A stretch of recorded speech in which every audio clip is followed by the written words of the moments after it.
नमस्ते दोस्तों, मैं हूं प्रदीप कुमार और आप देख रहे हैं डिजिटल मार्केट। सबसे पहले बता दूं कि ये वीडियो एक एजुकेशनल पर्पज़ के लिए। अगर कोई भी फाइनेंशियल इन्वेस्टमेंट करते हो तो अपनी सोच समझ के साथ इन्वेस्टमेंट करें। कोई भी फाइनेंशियल लॉस के लिए हम रिस्पॉन्सिबल नहीं रहेंगे। तो चलो वीडियो शुरू करते हैं। देखो दोस्तों, काफ़ी तंगाई का माहौल चल रहा है मार्केट के अंदर। मार्केट काफ़ी डाउन चल रही है। इसको एक तरह से क्रैश बोला जाता है और ये क्रैश हर 4 साल में आता है। और मतलब ये सोच सकते हो कि हर लीप ईयर में ये आता है। 2008 में आया था, वो भी लीप ईयर था। 2020 में आया, वो भी एक लीप ईयर था। और अब 2024 है, वो भी एक लीप ईयर है।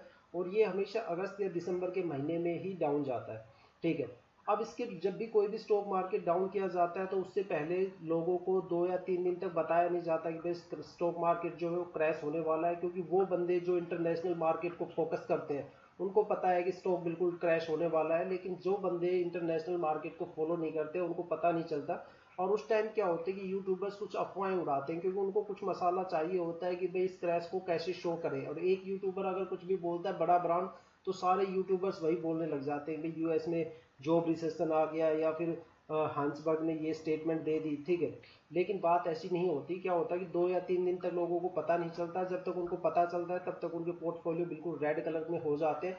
और एफआईआई और डीआईआई बड़ी स्पीड से क्या होता है कि सेलिंग करना शुरू कर देते हैं। जब उनके पोर्टफोलियो बिल्कुल रेड कलर में हो जाते हैं तब लोगों को पता चलता है। तब मार्केट में ये न्यूज़ आती है कि स्टॉक मार्केट क्रैश हो गया, ये हो गया, वो हो गया। और तब लोग क्या होते हैं कि पैनिक हो जाते हैं और वो अपने स्टॉक से शेयर्स को निकालना शुरू कर देते हैं। ठीक है। लेकिन देखो, स्टॉक क्रैश होने का मतलब ये नहीं होता है कि भाई बिल्कुल ही डाउन चला जाता है या बिल्कुल ही जीरो हो जाते हैं या सबके पैसे जीरो हो जाते हैं। कभी नहीं होता ऐसा। 2008 में भी ऐसा नहीं हुआ था, 2020 में भी नहीं हुआ था। हाँ, क्या होता है कि जो बैंकिंग या इस तरह के कुछ स्टॉक्स होते हैं उनके ऊपर क्या होता है कि थोड़ा सा कर्जा आ जाता है, वो डेबिट में चले जाते हैं। लेकिन जो कंपनियां सर्विस देती है, जिनका प्रोडक्शंस वगैरह चलता है, वो थोड़ा सा डाउन जाती है, लेकिन वो इतने डाउन भी नहीं जाते। अब देखो, मैं इंटरनेशनल मार्केट की बात करता हूँ। हमारे यहाँ पे जो क्रैश आया था वो 8 अगस्त को आया था। लेकिन जो इंटरनेशनल मार्केट में क्रैश आया था वो 5 अगस्त को आया था। तो अभी मेरे पास स्क्रीन पे लाइव चल रहा है, ये है न्यूयॉर्क स्टॉक एक्सचेंज, जो अभी भी चल रहा है। ये शाम को 7 बजे से लेकर रात के 1 बज के 30 मिनट तक चलता है। 1 मिनट 45 सेकेंड, सॉरी, 1 बज के 45 मिनट तक ये चलता है। उसके बाद नेस्डेक आता है। नेस्डेक भी चल रहा था। ठीक है, अभी नेस्डेक बंद हो गया है। उसके बाद डॉ जोन्स, ये भी अभी चल रहा है। ये भी अभी पॉजिटिव में ग्रोथ है। अब इनके चार्ट को एक मैं आपको एक स्टैटिकल एक डेटा रिप्रेजेंटेशन आपको दिखाता हूँ, जिससे आप समझ जाओगे कि भाई क्रैश क्यों आया था। एक मंथ का चार्ट देखते हैं, क्योंकि 1 डे और 5 डे से हमें पता नहीं चलेगा। 1 मंथ का देखते हैं। 1 मंथ में ये डाउन गया था। अब 1 मंथ में ये किस तारीख को डाउन गया था? 5 अगस्त को। अब ये देखो, 52 वीक का 18,841 इसका हाई था। और 52 वीक का जो सबसे लो था वो 14,638 है। मतलब 14,638 से नीचे ये कभी नहीं जाएगा। 18,841 इसका जो मैक्सिमम प्राइस रेंज थी वो थी। 5 अगस्त को ये डाउन होकर 17,725 पे आया, जो मतलब 1,000 पॉइंट से भी ज्यादा था। अगर यूएस डॉलर 1,000 पॉइंट से ज्यादा गिरता है तो वो मार्केट जिनकी करेंसी की वैल्यू काफी लो होती है उनका तो धज्जिया उड़ जाता है भाई साहब। अब 1,000 डॉलर अगर यहाँ पे गिरा है तो मतलब सोच सकते हो, इंडिया में तो 80, 75, 80 रुपए के आसपास डॉलर चलता है, तो वहां तो धज्जिया उड़ गई होगी। ठीक है। तो जब ये यहाँ पे 1,000 पॉइंट गिरा तो हमारा जो मार्केट था वो 3,000 पॉइंट गिरा, वो 8 तारीख को गिरा। ठीक है। तो इन्होंने ये सोचा कि भाई अभी जैसे अगले दिन ये चढ़ा तो इनको लगा कि थोड़ी रिकवरी होगी। लेकिन जब पता चला कि रिकवरी काफी स्लो है तो उन्होंने धड़ाम से गिराना शुरू कर दिया।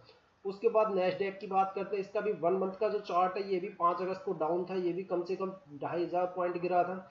ठीक है। अभी भी ये रिकवरी के ऊपर चल रहा है। उसके बाद डोम जॉब्स के, ये आज भी पॉजिटिव में चल रहा है। इसका 1 मंथ का चार्ट करते हैं तो ये भी 5 अगस्त को सबसे ज्यादा डाउन था, लेकिन ये भी अपनी रिकवरी बना रहा है।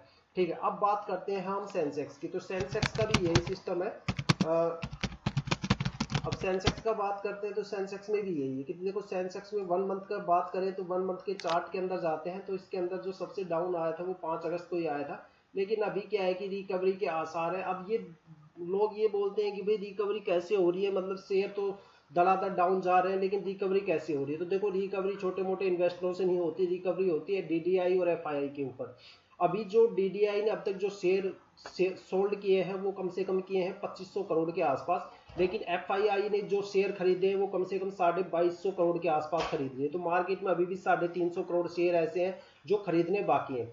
ठीक है। तो मतलब ये कह सकते हो, डीआईआई जितनी स्पीड से शेयर बेच रही है, एफआईआई उतनी ही स्पीड से शेयर्स को खरीद रही है। मात्र 350 पॉइंट की रिकवरी का डिफरेंस है।